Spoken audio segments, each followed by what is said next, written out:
To most of us here, it goes without saying that, despite being a proud invention of the Japanese, the Pokémon franchise has cemented itself a vast international audience. And one lesser discussed proof of its presence is the number of languages that the games are offered in, those being English, Japanese, French, German, Spanish, Italian, Simplified Chinese, Traditional Chinese, and Korean. Translating Pokémon games is no easy feat, with every optional dialogue, every town and move and ability needing a new name. But the biggest challenge is of course creating new names for every unique Pokémon species. There's like over 1,000 of them now, so I just decided to give it a go, you know. The inspiration for this project came about in August 2021, after finding a Reddit post coupled with a news article detailing how someone had already made the names of the first generation of Pokémon. I went to see if anyone had made a start on the rest, and nothing. So I thought I'd be the one to get on with it. And I made a spreadsheet for every generation detailing each name and its origin. Motivation for it died quite shortly after though, and was only reinvigorated after seeing a certain famous Irish streamer play a certain game in a certain language. And here we are today. That was interesting enough.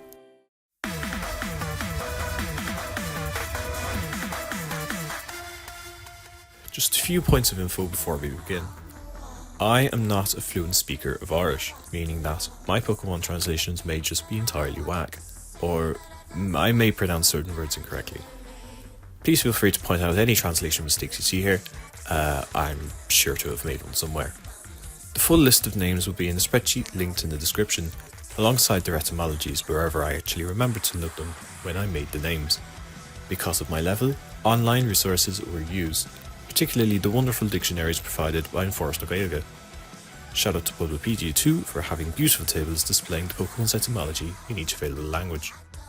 Since Nathan's original 151 served as inspiration for my own project, I haven't made my own translations for the entire first generation, only a select number. It's worth saying as well that, in cases where Pokémon's naming convention continues on in the later generation, the ideas of those from the Reddit thread are similarly reused. All Pokémon, regardless of generation, follow a 12 character limit, meaning that it would be impossible to retroactively add certain names from gens 1 to 5, as they follow a 10 character nickname limit. Throughout the course of the project, I noticed that some Pokémon required different approaches when it came to translating their names, so the rest of this video is divided up accordingly, starting with the most boring.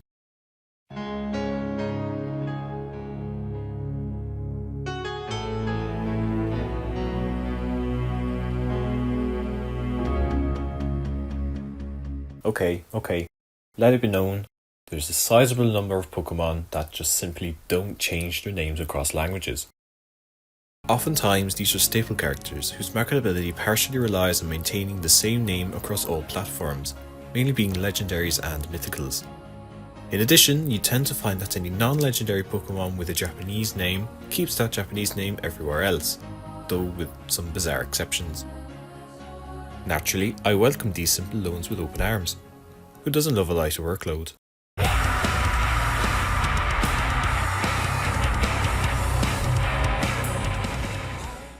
Gimmighoul, alongside a select few others across multiple generations, have rather intricate names. In English, not only is its name made up of gimmick and ghoul, but it also mimics the phrase, "give me gold." And it's this mix of wordplay and full-on phrases that makes finding a suitable translation much harder, as you have a lot less creative freedom available to you. In the case of Gimmighoul though, I actually managed to come up with a name I'm rather fond of. Tosa the Mona, made up of the word Tosha and Tor the Mona, give me money, or even Tor the Wona, hand over your money. But this isn't the only case. Inkay in English is made up of ink and OK, which I tried to replicate with Tagamari, made up of Toshigama and Calamari. Audino's name in other languages features some phrase along the lines of "I don't know," or "no but yes," or "maybe." So in spirit of that, I came up with Baistir, combining Baist and Éist with Beige. Paldea's loyalty each have some form of positive phrase in them. Okie dokie, hunky dory, or serendipity. Now I struggled with these, but obviously gave them a go. Even though I'd always grown at names like these coming up in Pokédex, I do think they add a very nice bit of, well, texture to the name roster. Just as much as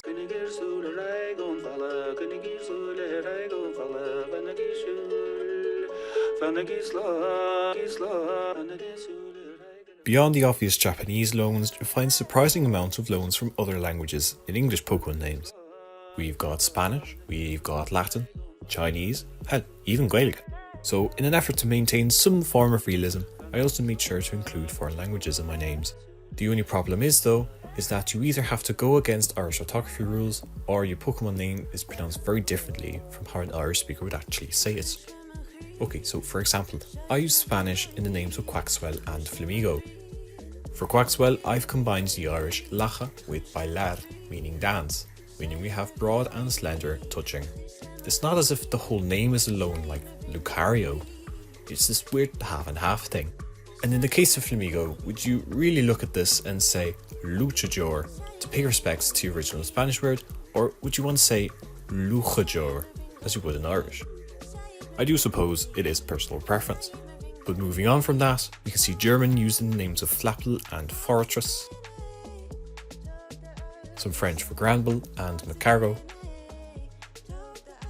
some use of Latin for Marini, and some Italian for Blossom.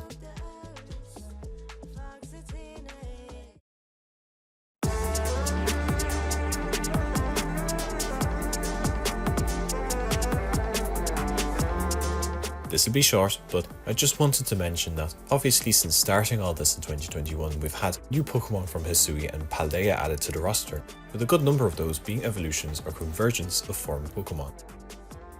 I'd already settled on names for Teddiursa and Ursaring, Raywear and Reware, but even then I needn't fret with the addition of Ursaluna. Why not just call it Roware? Too much bear. Similarly, the addition of Sneasler didn't affect Sneasel that greatly either. The only fun thing about Sneasler is that it's almost like a comparative form of Sneasel, as if it's more Sneasel. So let's turn Schneersog into Schneersmog. Get it? But the real issues came with Poltergeist and Sinistcha. Sinistea and Poltergeist names are Tiisha and Tapfota. Now because Irish doesn't have a word for matcha, we have to stick with the English, leading to the rather awkwardly spelt and awkwardly pronounced names of Chausha and Chafota. Well, what is going to really do here?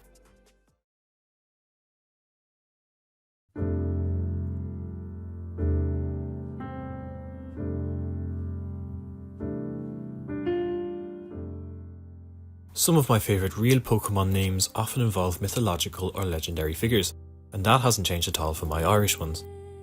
Starting off the showcase, let's begin with Infernape and Heliolisk.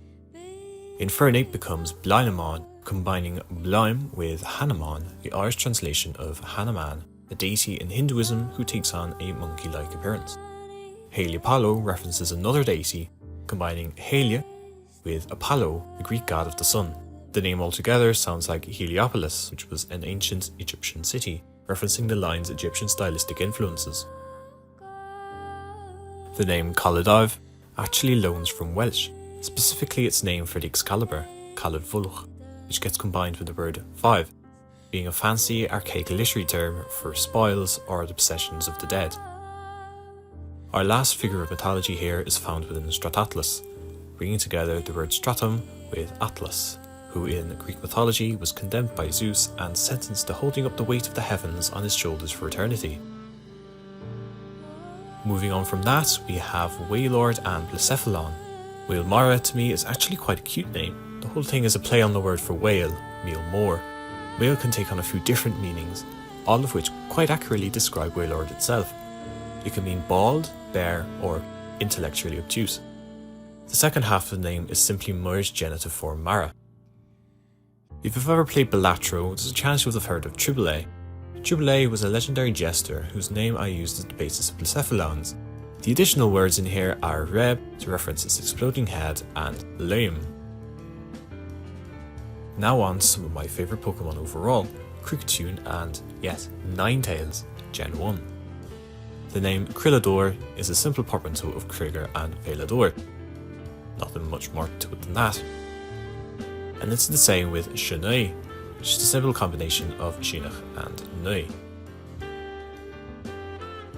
It was hard to make a list of fan favourites which weren't either alone for Japanese or English, or that weren't Gen 1 ones that I didn't have a name for.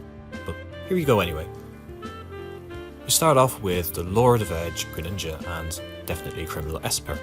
Greninja's name combines 3 words, Amphibic, Freich, and Ninjutsu, because it's a ninja frog.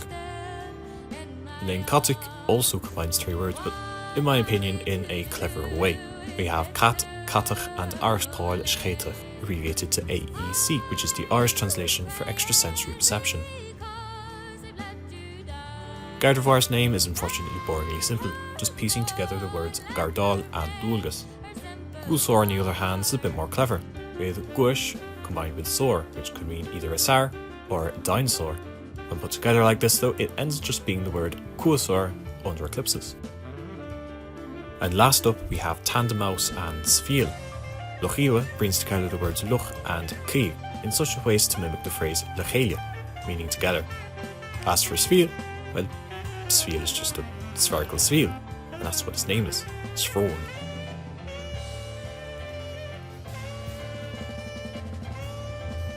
Thank you all so much for following me through this. Like I said earlier, the full spreadsheet will be in the description, where you'll be able to add comments and /or suggestions if something's gone terribly wrong. And I'll maybe see you later sometime.